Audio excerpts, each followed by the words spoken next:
जय जोहार, मैं हूं तपेश जैन और हम लोग गांधी उद्यान में हैं। फल, फूल और पुष्प प्रदर्शनी हॉर्टिकल्चर सोसाइटी पहले करती थी, अब प्रकृति की ओर बन गए हैं। साल में एक बार ऐसा अवसर मिलता है जनवरी फरवरी में कि जहां पर हम लोग प्रकृति भी अपनी बहुत सारी नीमत बरसाती है और फूल बहुत अच्छे खिलते हैं। मेरे पीछे देख रहे हैं बैकग्राउंड में फूल अच्छे हैं और एक ऐसे ही समाज का एक फूल मेरे साथ में है। मिसेस अंकिता जेम्स जो है, Mrs beauty icon of India का आपने खिताब जीता है। आप ग्राउंड भी देख रहे हैं इनके साथ में, सोशल वर्क भी करती है, बच्चों को पढ़ाती भी है। अच्छा लगता है अंकिता, आप बहुत सारे ब्यूटी कॉन्टेस्ट में भाग लेते हैं लोग। आजकल ब्यूटी का तो जो मैपिंग है वो ब्रेन विथ ब्यूटी दोनों हो गया। क्या कुछ कहोगे आप? जी, आपने बिल्कुल सही कहा। मैं अंकिता जेम्स, रिसेंटली दिसंबर में अभी ब्यूटी आइकॉन ऑफ इंडिया हुआ था तो उसकी मैं विनर रह चुकी हूँ। लास्ट ईयर भी मिसेस वोगिश फेस ऑफ इंडिया की मैं विनर हूँ। मैं यही कहना चाहूँगी जो आपने अभी कहा कि जितने भी ब्यूटी पेजेंट्स हैं, हम लोग अक्सर ये सोचते हैं कि ये सिर्फ बाहरी सुंदरता को देखते हैं, बट ऐसा नहीं है, क्योंकि इसमें एक क्वेश्चन राउंड भी होता है और एग्जैक्ट जो देखा जाए तो पॉइंट्स वहीं से ही होते हैं। आप कितने भी अच्छे मेकअप किए हो, आपका ड्रेस कितना भी अच्छा हो, बट आप उस वक्त स्टेज पे कैसे अपने को प्रेजेंट करते हैं, ये सबसे ज़्यादा मायने रखता है। और ये बिल्कुल सही है कि अगर आप सिर्फ लुक्स पे ध्यान देते हैं तो ऐसा आप विनर नहीं बन सकते। इससे आपको ब्यूटी विद टैलेंट आपका होना चाहिए, ब्यूटी विद ब्रेन होना चाहिए आपका। अंकिता, और भी मुझे लगता है कि जो ब्यूटी का आइकॉन या इस तरीके से प्रेजेंट जो विनर्स होते हैं उनका एक जो ऑर्गेनाइजर होते हैं वो भी चाहते हैं कि सोसाइटी के लिए सर्विस कुछ करें, आप कोई मैसेज दें और उनके बीच में जाके काम करें। क्या कुछ कहोगे आप? ये बहुत अच्छी बात कही है आपने, क्योंकि हम लोग क्या करते हैं, मैक्सिमम लोग ऐसा करते हैं कि क्राउन आपने जीत लिया और वो घर पे बैठ जाते हैं। बट मेरा ये मानना है कि अगर आपने कोई एक टाइटल जीता है, आप सोसाइटी को अपनी तरफ से कुछ कंट्रीब्यूट करिए। लाइक जैसे अभी रिसेंटली हमारा फेस्टिवल था क्रिसमस का, तो हमने उसको किसी फैमिली या कहीं पे ऐसा कुछ सेलिब्रेट करने के बजाय हमने सोचा कुछ अच्छा इस बार किया जाए। और ये बहुत खुशी की बात थी कि मैंने एक टाइटल जीता है, क्राउन जीता है। तो हमने अभी रिसेंटली 25 दिसंबर क्रिसमस के दिन में थैलेसीमिया जो बच्चे होते हैं उनके साथ हमने सेलिब्रेट किया क्रिसमस का, और अपनी तरफ से जो कुछ हमसे बन पाया हमने उनको देने की कोशिश की है, ताकि हम भी कुछ अपना समाज में कुछ अपनी योगदान कर सकें। आप बच्चों को पढ़ाती भी थी पहले? जी, मैं टीचिंग फील्ड से जुड़ी हूँ। लास्ट 5 ईयर से मैं टीचिंग फील्ड से जुड़ी हुई हूँ और मुझे टीचिंग करना बहुत ज़्यादा अच्छा लगता है।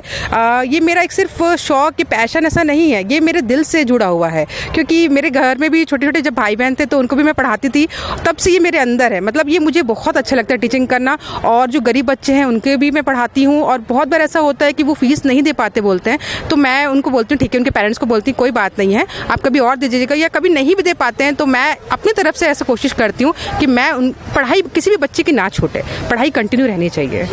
मैं बता दूं कि अंकिता ने जो है टेलीकम्युनिकेशन और इसमें इंजीनियरिंग की डिग्री हासिल की है, और बहुत ही अच्छा लगता है कि आप बता रही थी कि अभी छत्तीसगढ़ में बड़ा स्कोप कम है टेलीकम्युनिकेशंस का। किस तरीके से ये काम करता है? हम लोग टेलीफोन देखते थे, मोबाइल्स हैं, इसके अलावा और भी वायरलेस हो गया या जिस चीज़ होती है। आप क्या खास पर्टिकुलर किसमें इंजीनियरिंग किया करते? जी, मेरा इंजीनियरिंग इलेक्ट्रॉनिक्स एंड टेलीकम्युनिकेशन में है, बट जितना मैं समझ पाई हूँ अभी तक कि छत्तीसगढ़ में अभी भी इसका स्कोप नहीं आया है। सिविल इंजीनियरिंग का है, मैकेनिकल का है, बट इलेक्ट्रॉनिक्स AT&T का अभी नहीं है। तो ये एक्चुअली क्या है, ये बहुत सारी चीज़ें जो है, बहुत बच्चे आजकल ऐसे हो गए हैं कि वो मूव ऑन कर रहे हैं दूसरे स्टेट्स पे। इसकी वजह से भी हो सकता है ये जो फील्ड मैंने चुना, ये बहुत कम लोगों ने चुना था, और ये शायद इसी वजह से ये है कि इसमें इतना स्कोप नहीं आ पाया अभी तक। बट मेरा ये मानना है कि अगर आपने कोई चीज़ चुनी है तो उस पर आप बने रहिए। डेफिनेटली अगर आप इसमें अच्छा काम करेंगे तो आप आगे ग्रो करेंगे। किस तरीके का काम इसमें कर सकते हो आप?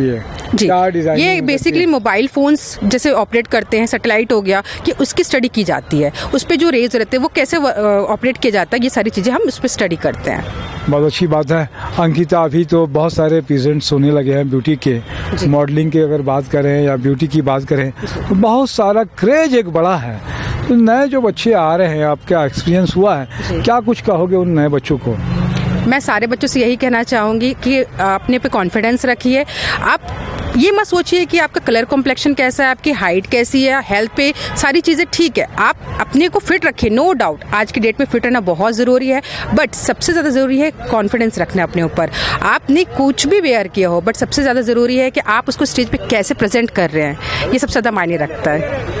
बहुत अच्छी बात है। अंकिता अपनी तरफ से भी सोसाइटी को या लोगों को भी लगता है कि आपको ये बदलाव लोगों के अंदर में होना चाहिए, क्या बदलाव या क्या कुछ कहोगे सोसाइटी को? मैं सबसे बड़ा बदलाव तो ये कहना चाहूँगी सर कि बॉडी शेमिंग जो बहुत बड़ा एक आज की डेट में बहुत बड़ी जो लोगों को फेस करनी पड़ती है, लोग अभी तो खैर बहुत लोग इस चीज़ को लेकर जागरूक हुए हैं, अदरवाइज कलर कॉम्प्लेक्शन को लेकर लड़कियों को बहुत सुनना पड़ता था, मैरिज भी इसकी वजह से बहुत लड़कियों के नहीं हो पाए हैं।